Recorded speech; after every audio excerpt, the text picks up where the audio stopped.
Subscribe کیجئے ہمارے channel شاہد رضا اشرفی official کو اور بیل آئیکن کو پریس کیجئے جس سے آپ کو نئے نئے ویڈیو کی نوٹیفیکیشن ملتی رہے۔ تو ناظرین السلام علیکم ورحمۃ اللہ وبرکاتہ۔ آج کا بیان حضرت شاکر علی نوری کا بیان رہے گا، جس میں ہم جانیں گے کہ شب معراج کا خاص عمل کیا ہے۔ تو پورا بیان ضرور سنیں اور اس پر عمل بھی کریں اور اللہ سے دعا کریں کہ شب معراج کے صدقۃ فعل سے ساری پریشانیوں کو دور کرے۔ تو چلیے بیان شروع کرتے ہیں، پورا بیان ضرور سنیں۔ میرے پیارے آقا صلی اللہ علیہ وسلم کے پیارے دیوانوں، آپ جانتے ہیں کہ یہ مہینہ رجب کا مہینہ ہے، اور آپ یہ بھی اچھی طریقے سے جانتے ہیں کہ اس ماہ مبارک کی 27ویں شب کو رسول گرامی وقار صلی اللہ علیہ وسلم کو سفر معراج کے شرف سے اور اللہ عز و جل کے دیدار سے مشرف کیا گیا۔ اور آپ یہ بھی جانتے ہیں کہ ماہ رجب کے چاند کے نکلتے ہی رسول اعظم صلی اللہ علیہ وسلم بارگاہ صمدیت میں دعا کیے، اللہم بارک لنا فی رجب و شعبان و بلغنا رمضان۔ اے اللہ، ماہ رجب و شعبان میں ہمارے لیے برکتیں عطا فرما اور ہمیں ماہ رمضان تک پہنچا۔ برکت کی دعا حضور صلی اللہ علیہ وسلم نے فرمائی، اور ظاہر سی بات ہے کہ رسول گرامی وقار صلی اللہ تعالی علیہ وسلم کی دعا کا کیا کہنا کہ حضور صلی اللہ علیہ وسلم کی دعا باب اجابت سے ٹکراتی ہے، اور رب قدیر جل جلالہ حضور کی دعا کو قبول فرماتا ہے۔ اور اس قبولیت کا حال یہ ہے کہ حضور نے برکت کی دعا فرمائی ماہ رجب کے لیے، ماہ شعبان کے لیے، اور رمضان تک پہنچنے کی دعا فرمائی، تو اللہ تعالیٰ نے ماہ رجب میں بھی ایک رات عطا فرمائی، ماہ شعبان میں بھی ایک رات عطا فرمائی، اور ماہ رمضان میں بھی ایک رات عطا فرمائی۔ تینوں مہینوں میں ایک ایک رات عطا فرمائی۔ دو کو اللہ نے ظاہر، اللہ کے رسول صلی اللہ علیہ وسلم نے ظاہر فرما دیا، اور ایک کو تلاش کرنے کا حکم عطا فرمایا۔ آپ اندازہ لگائیں میرے پیارے آقا صلی اللہ علیہ وسلم کے پیارے دیوانوں، برکت کی دعا کے عوض میں رات اللہ نے عطا فرمائی، اور اس رات میں اتنی برکتیں اللہ نے رکھ دیں کہ میں آپ کو کیا بتاؤں۔ بس اس کو تھوڑا سا ایک چھوٹی سی بات سمجھاتے ہوئے عرض کروں۔ عرفات کے میدان میں حضرت آدم اور حضرت حوا کی ملاقات ہوتی ہے، تو جو حاجی میدان عرفات میں پہنچے تو ان دونوں کی ملاقات کی وجہ سے عرفات کے میدان میں کی جانے والی دعا کو اللہ قبول فرماتا ہے۔ تو آپ بتاؤ، ایک نبی کی ملاقات ولیہ سے ہو تو دعا قبول ہو جاتی ہے، جب خدا کی ملاقات مصطفیٰ سے ہو اس وقت دعا کی قبولیت کا کیا کہنا۔ تو آج کی رات حضور صلی اللہ علیہ وسلم کی رب سے ملاقات کی رات۔ میرے پیارے آقا صلی اللہ تعالی علیہ وسلم کے پیارے دیوانوں، ہم اور آپ وہ نگاہ نہیں رکھتے جو اللہ والوں کی نگاہیں ہیں۔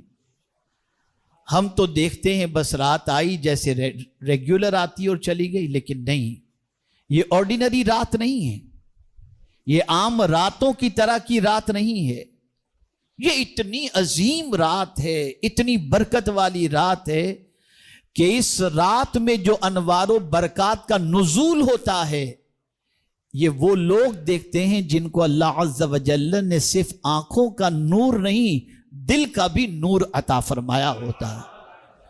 وہ اس رات کو اترنے والے انوار کا مشاہدہ کرتے ہیں۔ اس رات کی برکتوں کو محسوس کرتے ہیں۔ اب آئیے تھوڑا سا سمجھنے کی کوشش کریں۔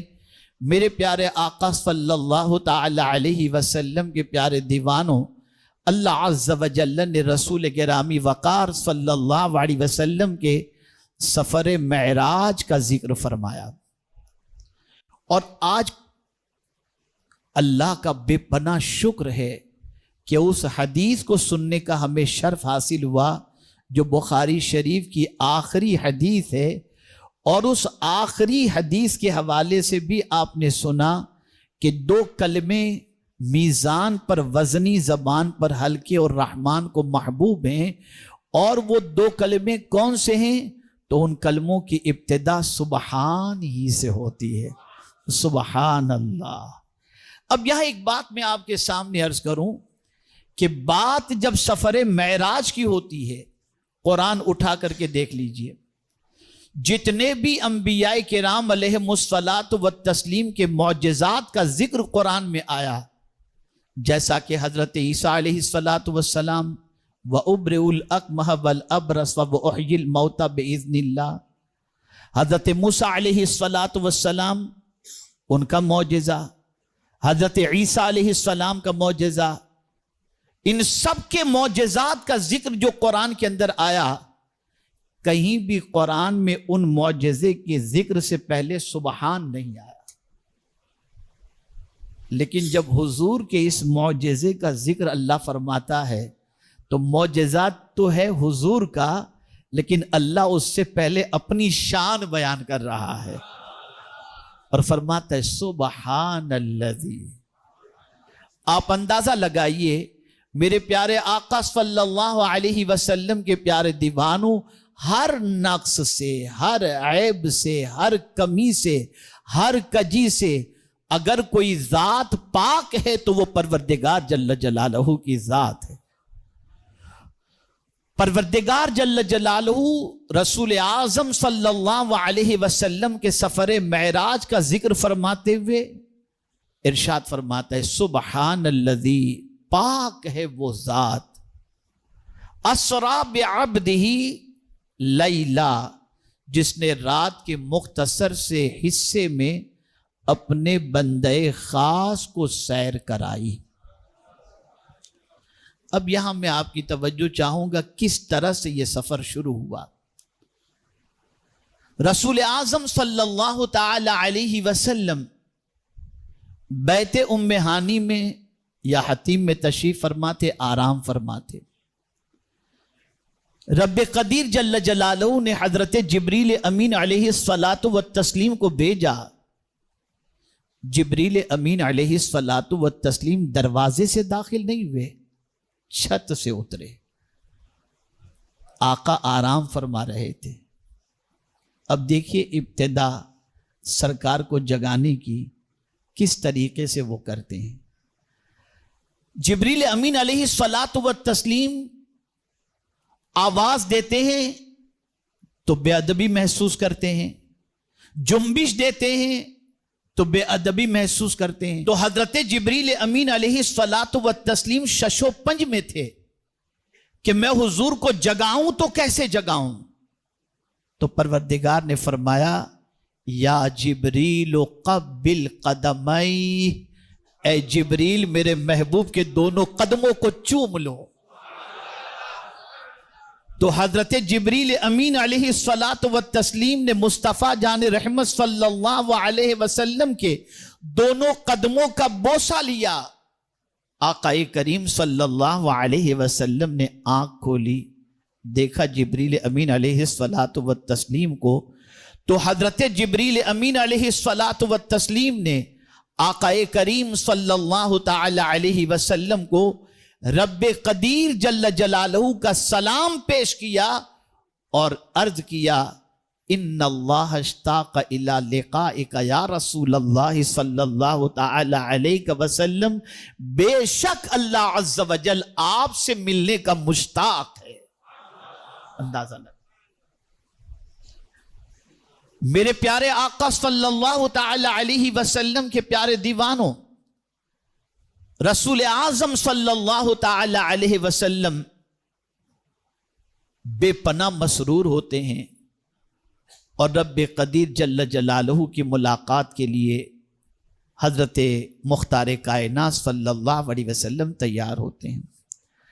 اب رسول اعظم صلی اللہ علیہ وسلم کے لیے سواری جو ہے نا، یہ بھی جنت سے آئی تھی۔ اچھا یہ ایک بات بتاؤں، بہت خاص مہمان اگر کوئی ہو تو اس کے لیے سواری بھیجی جاتی ہے،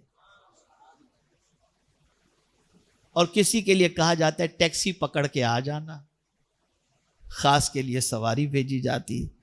تو مولا نے اپنے محبوب صلی اللہ علیہ وسلم کے لیے سواری بھیجی، اس سواری کو براق کہتے ہیں۔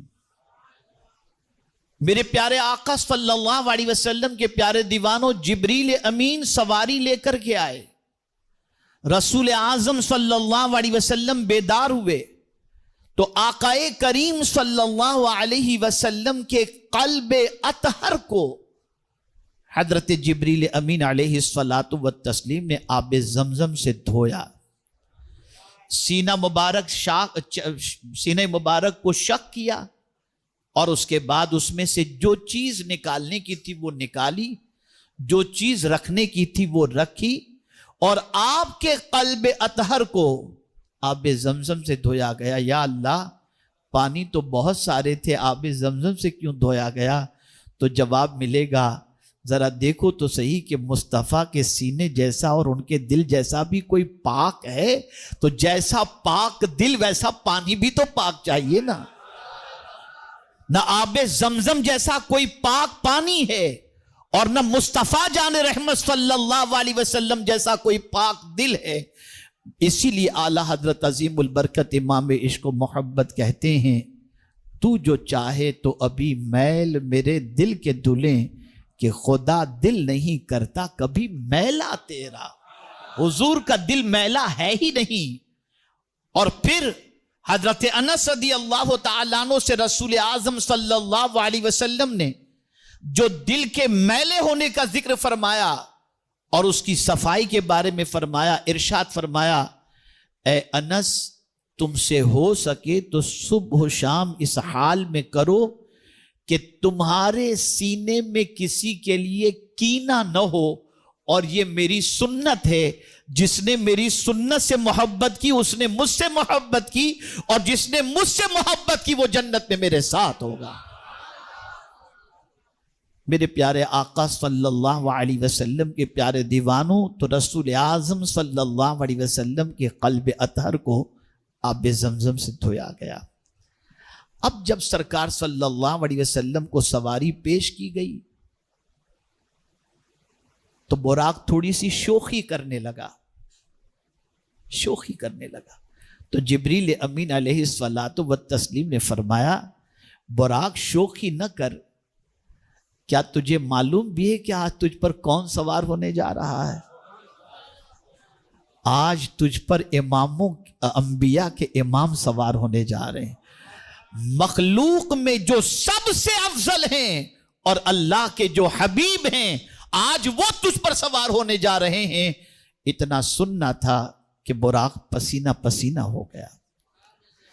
کچھ روایات مختلف عشاق کی طرف سے ملتی ہیں کہ شوخی کرنے کی ایک وجہ یہ تھی کہ براق سے جب پوچھا گیا شوخی کیوں کر رہا ہے تو براق کہتا ہے کہ آج ہی کی رات تو مانگنے کی رات ہے، آج تو حضور مجھ پر سوار ہو کر معراج کا سفر طے کریں گے، لیکن کل جنت میں بہت ساری سواریاں ہوں گی، چاہتا ہوں کہ حضور سے آج مانگ لوں کہ جس طرح سفر معراج کے لیے میرا انتخاب ہوا ہے، جنت میں بھی میرا انتخاب ہو جائے۔ میرے پیارے آقا صلی اللہ علیہ وسلم کے پیارے دیوانوں، حضور براق پر سوار ہوئے۔ اب آپ دیکھیں یہاں ایک تھوڑا سا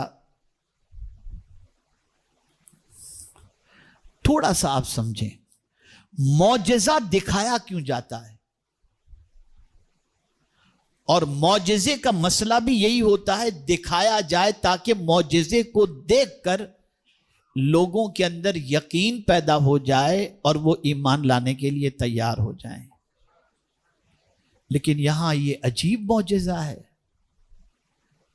یہاں اس معجزے کا دیکھنے والا کوئی ہے ہی نہیں، کوئی نہیں۔ حضور صلی اللہ علیہ وسلم کے اس معجزے کو فرشتوں ہی نے دیکھا، انسانوں میں کسی نے نہیں دیکھا۔ آقا کریم صلی اللہ تعالی علیہ وسلم براق پر سوار ہوئے۔ اب براق کتنا تیز رفتار، یہاں یہ بھی سمجھ لیں کہ آج جو چیزیں ایجاد ہو رہی ہیں، جو سواریاں، یہ سب کچھ ہماری تاریخ اس سے چوری کر کے لوگ ان ساری سواریوں کو بناتے ہیں۔ براق کی کیفیت یہ تھی کہ براق چلتا بھی تھا اور اڑتا بھی تھا، چلتا بھی تھا اور اڑتا بھی تھا۔ تو آج بھی دنیا کے اندر ایسی سواریاں بنائی جا رہی ہیں جو چلے بھی اور اڑے بھی۔ یہ کہاں سے سیکھا؟ یہ حضور کے سفر معراج کی سواری سے انہوں نے سیکھا ہے۔ اور کتنی تیز رفتار یہ سواری تھی کہ آدمی کے لیے، میرے پیارے آقا صلی اللہ علیہ وسلم کے پیارے دیوانوں، تیز رفتار کسی سواری پر سوار ہو کر کے آپ جائیں تو آپ کو کوئی چیز نظر نہیں آئے گی۔ آپ راجدھانی میں چلے جائیں تو ایسا لگے گا سب درخت آپ کے ساتھ دوڑ رہے ہیں، زمین آپ کے ساتھ دوڑ رہی۔ اور ہوائی جہاز میں اگر آپ سفر کریں تو کوئی چیز نیچے آپ کو نظر نہیں آئے گی۔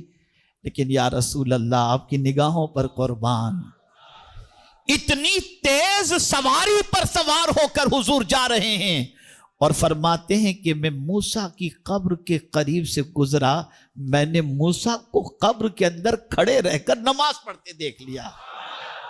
سرکار کی نگاہوں کا اندازہ لگائیے کہ اتنی تیز سواری پر کس حال کے اندر موسیٰ علیہ السلام قبر کے اندر ہیں، وہ بھی حضور صلی اللہ علیہ وسلم نے دیکھ لیا۔ اور پھر موسیٰ علیہ السلام کی قبر کو بھی پہچان لیا، اور موسیٰ علیہ السلام کی کیفیت کا بھی حضرت مختار کائنات صلی اللہ علیہ وسلم نے مشاہدہ فرمایا۔ اب یہاں سفر کا سلسلہ مسجد حرام سے شروع ہوا مسجد اقصیٰ تک کے لیے۔ دولہا بن کر جا رہے ہیں حضور صلی اللہ علیہ وسلم۔ نہ کائنات میں کسی نے ایسا دولہا دیکھا اور نہ ایسے باراتی دیکھے، اس لیے کہ دولہا سید المعصومین اور باراتی سارے فرشتے وہ سب بھی معصوم، فرشتے بھی معصوم اور سرکار صلی اللہ علیہ وسلم سید المعصومین۔ کہاں پہنچے؟ مسجد اقصیٰ۔ اب مسجد اقصیٰ پہنچے تو جہاں پہنچے وہاں بھی معصوموں کی پہلی جماعت موجود ہے، معصوموں کی جماعت موجود ہے۔ سارے انبیاء وہاں پہلے سے انتظار کر رہے ہیں، حضور صلی اللہ علیہ وسلم پہلے سے موجود ہیں۔ میرے پیارے آقا صلی اللہ تعالی علیہ وسلم کے پیارے دیوانوں، رب قدیر جل جلالہ نے مسجد حرام سے ڈائریکٹ سفر معراج کیوں نہیں کروایا؟ یہ پہلے اسراء والا مسئلہ، مسجد اقصیٰ تک لے جانے کا مسئلہ کیوں؟ تو میرے پیارے آقا صلی اللہ علیہ وسلم کے پیارے دیوانوں، اس کے بارے میں فرمایا گیا کہ چونکہ رسول اعظم صلی اللہ علیہ وسلم کعبہ جو قبلہ ہے اس کے تو امام تھے، اللہ چاہتا تھا کہ دوسرا جو قبلہ ہے، جس کو قبلہ اول کہا جاتا، حالانکہ قبلہ اول کعبہ ہی ہے، یہ تو اخبار کے اندر لکھنے والوں کی غلطیاں ہیں۔ کعبہ بیت المقدس سے 40 سال پہلے بنا ہے، قبلہ اول یہی ہے، قبلہ اول بیت المقدس نہیں ہے، سب سے پہلا قبلہ یہی ہے۔ یہ لوگ جو اخبار میں لکھتے ہیں قبلہ اول کو آزاد کریں، یہ قبلہ اول یہی ہے۔ حضور صلی اللہ علیہ وسلم کو اس قبلے کا بھی امام بنانا تھا تاکہ دنیا کو بتا دیا جائے بیت المقدس کے امام بھی حضور ہیں اور کعبے کے امام بھی حضور ہیں، اسی لیے حضور کو امام القبلتین کہا جاتا ہے، قبلتین کہا جاتا ہے۔ میرے پیارے آقا صلی اللہ تعالی علیہ وسلم کے پیارے دیوانوں، رسول گرامی وقار صلی اللہ تعالی علیہ وسلم تشریف فرما ہوئے وہاں پر پہنچے۔ انبیاء کی صفیں لگی ہوئی تھیں۔ اب ایک سوال میں پوچھتا ہوں کہ سارے انبیاء سوائے حضرت عیسیٰ اور حضرت ادریس علیہ السلام کے سب تو اپنی اپنی قبروں میں تھے، اپنے اپنے مزار میں تھے۔ اب وہاں سے نکل کر اب دیکھا جا رہا ہے تو سب بیت المقدس میں بھی ہیں۔ بیت المقدس میں حضور نے سب کی امامت فرمائی نا، جب اذان دی گئی اور اس کے بعد جب جماعت کا وقت ہوا تو حضرت جبریل امین علیہ الصلاۃ والتسلیم نے حضور صلی اللہ علیہ وسلم کو مصلی پر آگے بڑھا دیا، آگے بڑھا دیا۔ اسی لیے اعلیٰ حضرت عظیم البرکت امام عشق و محبت کہتے ہیں نماز اقصا میں ہے یہی سر، آیا ہو معنی اول و آخر، یہ ظاہر ہو جائے کہ اول بھی حضور ہیں اور آخر بھی حضور ہیں، اول بھی حضور ہیں آخر بھی حضور ہیں۔ میرے پیارے آقا صلی اللہ علیہ وسلم کے پیارے دیوانوں، رسول اعظم صلی اللہ علیہ وسلم نے نماز پڑھائی۔ اب یہاں سوال یہ پیدا ہوتا ہے کہ انبیاء جو قبروں میں تھے، اپنی اپنی مزاروں میں تھے، وہ وہاں کیسے پہنچے؟ کیا مزار میں بھی تھے، وہاں بھی تھے؟ تو آپ کو یہ سمجھنا ہوگا کہ اللہ نے اپنے مقبول بندوں کو اتنی طاقت عطا فرمائی ہے کہ وہ پلک کے جھپکتے جہاں چاہیں، جب چاہیں، جیسے چاہیں وہ پہنچ سکتے ہیں۔ آقا کریم صلی اللہ علیہ وسلم نے وہاں پر امامت فرمائی۔ میرے پیارے آقا صلی اللہ تعالی علیہ وسلم کے پیارے دیوانوں، رسول گرامی وقار صلی اللہ تعالی علیہ وسلم امامت فرمانے کے بعد مسجد اقصی سے اب آسمان کی طرف سفر کا سلسلہ شروع فرماتے ہیں۔ مسجد اقصی سے آسمانوں کے سفر کو سفر معراج کہا، اسے ذہن میں رکھیں۔ اب حضرت جبریل امین علیہ الصلاۃ والتسلیم کے ساتھ سرکار تشریف لے جاتے ہیں، اور یہ بات یاد رکھیں آسمان سے سب سے زیادہ قریب کا علاقہ مسجد اقصی سے ہے، اسی لیے جتنے بھی سیٹلائٹ آسمان پر چھوڑے جاتے ہیں سب اسی طرف سے چھوڑے جاتے ہیں، اس لیے کہ آسمان کا راستہ وہاں سے بڑا شارٹ کٹ ہے، جتنے بھی سیٹلائٹ وہیں سے چھوڑے جاتے ہیں۔ اب حضرت جبریل امین علیہ الصلاۃ والتسلیم کے ساتھ رسول اعظم صلی اللہ علیہ وسلم آسمانوں کا سفر شروع کرتے ہیں۔ پہلے آسمان پر پہنچے، یہ بھی یاد رکھیں کہ آسمانوں پر دروازے ہیں، دروازہ بند تھا، جبریل امین علیہ الصلاۃ والتسلیم نے دستک دی، اندر سے پوچھا گیا من انتا؟ حضرت جبریل امین علیہ الصلاۃ والتسلیم نے فرمایا انا جبریل۔ پھر پوچھا گیا من معک؟ تمہارے ساتھ کون ہیں؟ حالانکہ پوچھنے والے جانتے ہیں کہ آنے والا جبریل بھی ہے اور ان کے ساتھ آنے والا کون ہے یہ بھی وہ جانتے ہیں، لیکن حضور کی عظمت بتانا مقصود ہے۔ جیسے ہی جبریل امین نے کہا میرے ساتھ محمد الرسول اللہ صلی اللہ علیہ وسلم ہے، جیسے ہی جبریل امین نے کہا فوراً دروازہ کھل گیا۔ پتا چلا ہر دروازہ کھلتا ہے حضور کے نام سے کھلا کرتا ہے، چاہے وہ آسمان کا دروازہ ہو چاہے جنت کا دروازہ ہو، فوراً جنت کا دروازہ کھل گیا۔ میرے پیارے آقا صلی اللہ تعالی علیہ وسلم کے پیارے دیوانوں، اور یہی کیفیت آسمان کے سارے دروازوں کی ہوئی۔ ہر دروازہ بند، دوسرے آسمان کا، پھر وہاں دستک، پھر پوچھا گیا، پھر وہی جواب، پھر تیسرا دروازہ، پھر وہاں پوچھا گیا، پھر وہی جواب، یہاں تک کہ مصطفیٰ جان رحمت صلی اللہ علیہ وسلم سدرۃ المنتہا پر پہنچے، اور جب وہاں پہنچے رسول اعظم صلی اللہ علیہ وسلم تو جبریل امین علیہ الصلاۃ والتسلیم سے سرکار نے فرمایا چلو جبریل آگے کی سیر کے لیے۔ تو کہتے ہیں اگر تھوڑا سا بھی آگے بڑھنے کی میں نے کوشش کی تو پرتوے تجلی سے میرے پر جل جائیں گے۔ سدرۃ المنتہا وہ مقام ہے کہ اس کے بعد جتنا بھی یہاں کا ہے وہ سب مخلوق ہے، اور سدرۃ المنتہا سے آگے صرف جلوہ پروردگار جل جلالہ ہے۔ کوئی وہاں تک پہنچا ہی نہیں اور نہ قیامت تک پہنچ سکتا ہے۔ اگر وہاں تک رسائی ہے تو صرف مصطفیٰ جان رحمت صلی اللہ علیہ وسلم۔